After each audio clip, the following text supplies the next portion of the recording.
To my subscribers, it is March 5th, 2022.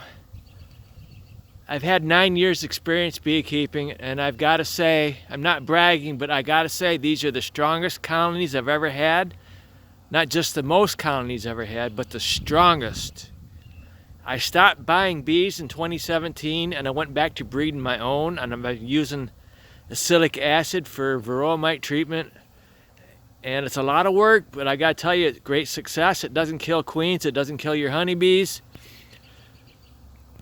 And I did these, I just went through these here within 2 hours. I checked them for queens, and I found one colony didn't have a queen, so I quickly took one of my small colonies that I have been nursing through winter, and I gave them that colony. That queen was laying, but it was a really small colony. So that's why it's important to try to maintain small colonies, so that way you don't have to combine two of your large colonies and really suffer a loss by doing that. I took a small colony, it wouldn't amount to much this year, making honey, and I used it to help a larger colony. And being that it's March 5th, that colony is going to be able to make honey this year.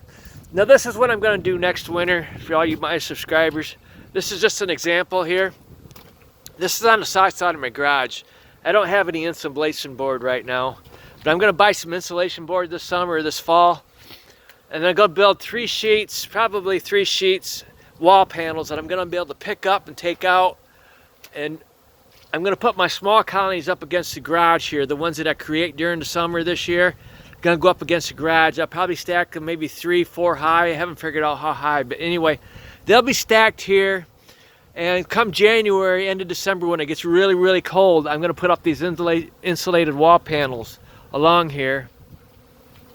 For the few months, bees can handle being in a hive for 2 or 3 months easily. For the few months that it's cold, and if we have a warm spell, it'll probably take me an hour, maybe 2 hours to take the insulation panel board walls down and then put them up before it gets cold again. Just an example of what I'm going to do. No more carrying stuff in and out. I'm getting too old for that. And here are the colonies that I never had to downsize this winter. They maintained a good enough size. What I mean by downsizing, I was checking them. I put my hive tool here between the 2 deeps. If I saw bees, I didn't take away the bottom deep. I've had a lot of colonies. See, there was 2 stacks here during the last fall. I've had a lot of colonies get small. A lot of that's from old queens and the toxic chemicals causing the colony not to do very well, and maybe a little bit varroa mites. I got rid of the varroa mites at the end of the year. But anyway, I ended up with one solid row of large colonies. And then they were inside during 2 months of the winter, so I didn't have to worry about where they were in the fall. I just put them where it was convenient for me. Like for instance, on my deck here, I put the smaller colonies so I can carry them in and out. It only takes me half hour to carry what I've got, like 10, 11, 12. Carry these in when it gets cold and bring them back out when it's warm. And you see I've been taking away some of them that I use for my large colonies that need a queen.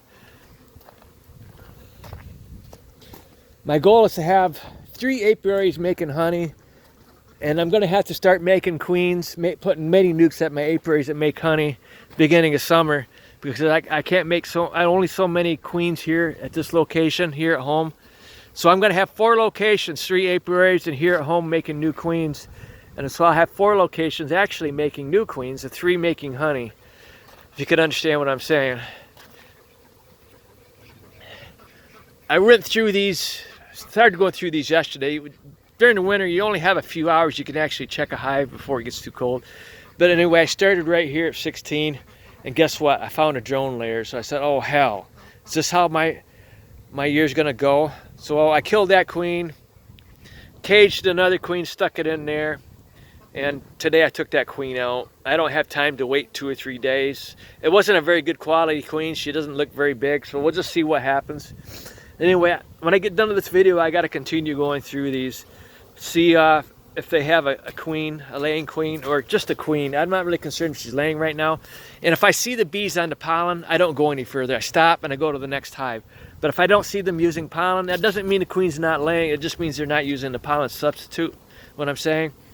if they're not on that pollen substitute, then I'll check, make sure they have a queen. The majority of my bees are not using the pollen substitute. I gotta say, it's really not necessary to put pollen substitute in your hive, but because the bees are dying through winter because of the toxic chemicals and the colonies get small, if it would actually encourage the colonies to start earlier, it would be a great thing, but it doesn't always work that way. Sometimes the queens won't start no matter what you do. So is it necessary? Not really, but it's just an insurance to make sure your bees have enough pollen substitute or pollen to get started. Okay, thank you.